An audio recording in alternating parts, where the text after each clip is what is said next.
कल्पना कीजिए एक ऐसी चीज की जो हमारे सौर मंडल में घुस आई और सूरज की ग्रेविटी भी इसे रोक नहीं पाई। ये किसी ग्रह का चक्कर नहीं लगा रही बल्कि अपनी मर्जी से अंतरिक्ष में दौड़ रही है। इसकी रफ्तार 1,37,000 मील प्रति घंटा है। नासा के वैज्ञानिक इसे देखकर हैरान हैं। कुछ साइंटिस्ट कह रहे हैं कि कहीं ये एलियंस का भेजा हुआ स्पेसशिप तो नहीं है। इस बहस में एलोन मस्क भी कूद पड़े हैं। इस रहस्यमयी चीज को नाम दिया है 3I एटलस। आइए समझते हैं इसकी पूरी कहानी को। बात है 1 जुलाई 2025 की। चिली में एटलस टेलीस्कोप टीम के वैज्ञानिक लैरी डेनो रात के अंधेरे में आसमान की निगरानी कर रहे थे। इस टीम को नासा फंड करता है और यूनिवर्सिटी ऑफ हवाई का इंस्टीट्यूट ऑफ एस्ट्रोनॉमी चलाता है। इनका काम है ऐसे एस्टेरॉइड्स को ट्रैक करना जो पृथ्वी से टकरा सकते हैं। उस दिन सुबह करीब 5:15 से 6:30 बजे के बीच 4 अलग अलग एक्सपोजर्स में कुछ अजीब दिखा। आसमान में एक धुंधली रोशनी तेजी से आगे बढ़ रही थी। अब वैज्ञानिकों ने इसकी गति और दिशा का हिसाब लगाया तो वो सन्न रह गए। ये कोई साधारण धूमकेतु नहीं था बल्कि हमारे सौरमंडल के बाहर से आया एक इंटरस्टेलर था, जिसका मतलब होता है तारों के बीच का यात्री जो दूसरे सोलर सिस्टम से हमारे सोलर सिस्टम में घुस आया हो, शायद अरबों किलोमीटर दूर से। इसे नाम मिला 3I एटलस। यहाँ 3I का मतलब है तीसरा इंटरस्टेलर ऑब्जेक्ट जो मानव इतिहास में दर्ज किया गया है। I मतलब इंटरस्टेलर और 3 मतलब डिस्कवरी का क्रम। एटलस उस टेलीस्कोप का नाम है जिसने इसे खोजा। 3I एटलस एक धूमकेतु है लेकिन कोई साधारण धूमकेतु नहीं। इसका साइज मैनहट्टन के 1 या 2 ब्लॉक्स जितना है, यानी कि करीब 200 से 400 मीटर चौड़ा। वैज्ञानिकों का कहना है कि इसमें एक ठोस बर्फ और चट्टान का न्यूक्लियस यानी कि मुख्य हिस्सा है और इसके चारों तरफ गैस और बर्फीले धूल के बादल है। इन बादलों को कोमा कहा जाता है। लेकिन सबसे दिलचस्प बात इसकी ऑर्बिट है। नासा के मुताबिक 3I एटलस एक हाइपरबोलिक ट्रेजेक्टरी में चल रहा है। इसका मतलब है कि इसने इतनी तेज रफ्तार पकड़ी हुई है कि सूरज की ग्रेविटी इसे पकड़ नहीं पाई। जब ये सोलर सिस्टम में घुसा था तब इसकी स्पीड 58 किलोमीटर प्रति सेकंड थी। आमतौर पर कॉमेट की स्पीड इससे कम होती है। 29 अक्टूबर को जब ये प्रीहेलियन पॉइंट यानी सूरज के नजदीक पहुंचा तो इसकी स्पीड बढ़कर 2.45 लाख किलोमीटर प्रति घंटा हो गई। 31 अक्टूबर के बाद भी इसकी स्पीड बढ़ी। सूरज की ग्रेविटी के चलते किसी कॉमेट को इतनी स्पीड मिलना मुमकिन नहीं है। यूरोपियन स्पेस एजेंसी ने ऐसे कॉमेट्स को आउटसाइडर्स कहा है। हमारे सौरमंडल के सभी ग्रह, चांद और धूमकेतु एक ही नेब्यूला से बने हैं, लेकिन 3I एटलस किसी दूसरे तारे की प्रणाली से आया है। ये दूर की दुनिया का भौतिक सबूत है। 3I एटलस में कुछ ऐसी बातें हैं जो किसी भी साधारण धूमकेतु में नहीं दिखती और यही इसका असली रहस्य है। पहली अजीब बात, कार्बन डाइऑक्साइड का धमाका। जुलाई में जब इसकी खोज हुई, वैज्ञानिकों ने पाया कि इसमें CO2 की मात्रा हमारे सोलर सिस्टम के धूमकेतुओं से 16 गुना ज्यादा है। दूसरी बात, रंग बदलना। शुरुआत में 3I एटलस लाल रंग का था, लेकिन हबल टेलीस्कोप ने 21 जुलाई को इसके रंग में पहली बार बदलाव देखा। इसका रंग लाल से हरा हो गया। इसके बाद सितंबर और अक्टूबर के महीने में इसका रंग नीला हुआ और इसके बाद नवंबर के महीने में इसका रंग हल्का नीला या हरा जैसा हो गया। तीसरी बात, गायब होती पूंछ। नवंबर की शुरुआत में लोवेल ऑब्जर्वेटरी की डिस्कवरी टेलीस्कोप से ली गई तस्वीरों में देखा गया कि 3I एटलस की पूंछ गायब हो गई थी। धूमकेतु की पहचान ही उसकी चमकती पूंछ होती है, लेकिन ये तो बिना पूंछ के दिख रहा था।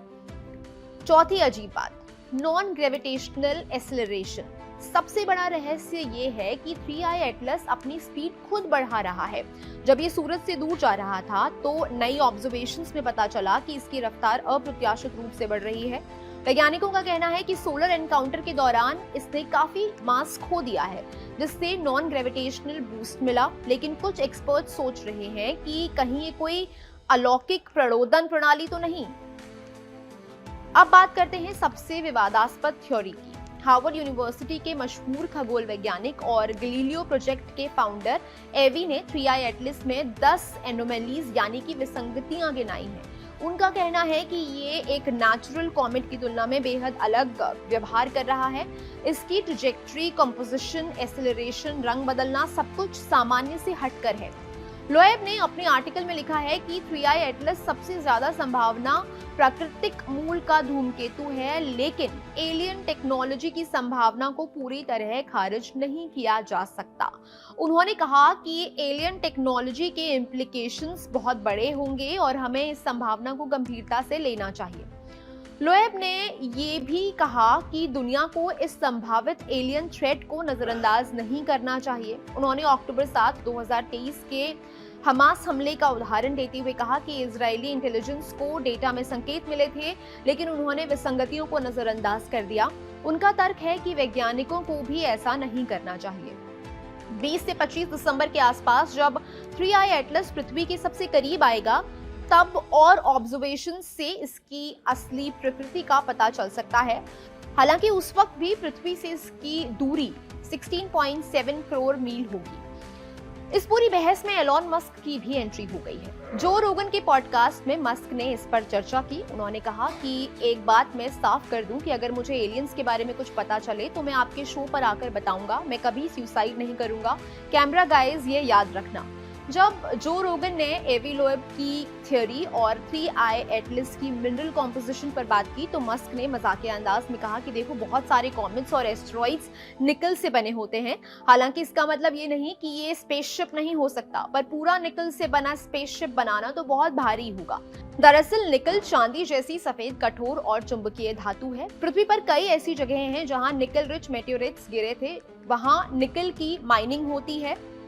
उधर बेल्जियम के Royal Belgium Institute for Space Aeronomy के रोमेन मेगेलो और उनकी टीम ने एक बेहद दिलचस्प थ्योरी दी है। उनका कहना है कि 3i एटलस अरबों सालों से अंतरिक्ष में घूम रहा है। इस दौरान हाई एनर्जी कॉस्मिक रेज ने इसकी बाहरी परत को पूरी तरह से बदल दिया है। ये प्रक्रिया धीरे धीरे होती है, लेकिन लाखों करोड़ों साल में इसका बहुत गहरा असर होता है। मैगियोलो की टीम ने लैब में एक्सपेरिमेंट किया। उन्होंने पानी और कार्बन मोनोऑक्साइड की बर्फ पर कॉस्मिक रेज डाली। परिणाम चौंकाने वाले थे। इस प्रक्रिया से बड़ी मात्रा में CO2 बना और साथ में कार्बन रिच लाल रंग का अवशेष भी। ये दोनों ही चीजें 3i एटलस में पाई गई हैं। ये थ्योरी बताती है कि इसका अजीब कॉम्पोजिशन और रंग कॉस्मिक रेज की बमबारी का नतीजा है। इसलिए शायद हम इसके असली होम स्टार सिस्टम का पता नहीं लगा पाएंगे, क्योंकि इसकी सतह इतनी बदल चुकी है कि ओरिजिनल साइंस खो गए हैं। अब सबसे अहम सवाल, क्या 3i एटलस से पृथ्वी को कोई खतरा है? तो जवाब है नहीं। नासा और सभी निगरानी एजेंसियों ने साफ कहा है कि 3i एटलस से पृथ्वी को कोई खतरा नहीं है। इसकी ट्रैजेक्टरी ऐसी है कि ये सुरक्षित दूरी पर रहेगा। आखिर दिसंबर में जब ये पृथ्वी के सबसे करीब आएगा, तब भी दूरी होगी 16.7 करोड़ मील। इसको ऐसे समझिए कि सूरज पृथ्वी से 9.3 करोड़ मील दूर है, यानी कि 3i एटलस हमसे सूरज से भी दोगुनी दूरी पर रहेगा। हालांकि कुछ लोग मजे मजे में इस तरह की बातें कर रहे हैं कि अगर इस साइज और स्पीड की चीज पृथ्वी से टकरा जाएगी तो एक कॉन्टिनेंट पूरी तरह से खत्म कर सकती है। लेकिन ये सिर्फ कल्पना मात्र है। इसके टकराने का कोई सबूत या कोई संभावना नहीं है। अगर आप खुद 3i एटलस देखना चाहते हैं तो याद रखें कि ये नंगी आंखों से नहीं दिखेगा। इसे देखने के लिए आपको टेलीस्कोप चाहिए। दिसंबर में सुबह के वक्त बेहतर दिखाई देगा। अभी ये सूरज के पीछे है, इसलिए पृथ्वी से नहीं दिख रहा। दिसंबर में जब ये फिर से उभरेगा, तब कई स्पेस एजेंसीज और टेलीस्कोप्स इसे ट्रैक कर रहे होंगे। चाहे ये एलियन स्पेसशिप हो या प्रकृति का अद्भुत करिश्मा, एक बात तो तय है कि 3i एटलस हमें याद दिला रहा है कि ब्रह्मांड कितना विशाल और रहस्यमयी है। दूर किसी सोलर सिस्टम से शुरू हुआ सफर, अरबों किलोमीटर की यात्रा, कॉस्मिक रेज की बौछार और अब हमारे सौर मंडल से गुजरना, ये कहानी किसी फिल्म से कम नहीं। वैज्ञानिक दिसंबर तक इसे बारीकी से देख रहे होंगे। हो सकता है और खोजें सामने आए, हो सकता है रहस्य और गहरा हो जाए या फिर सब कुछ साफ हो जाए। लेकिन जब तक ये हमारे सौर मंडल में है, 3i एटलस दुनिया भर के वैज्ञानिकों, खगोलविदों और अंतरिक्ष प्रेमियों के निगाहों में रहेगा और हम इंतजार करेंगे इस रहस्यमयी मुसाफिर के अगले संकेत का।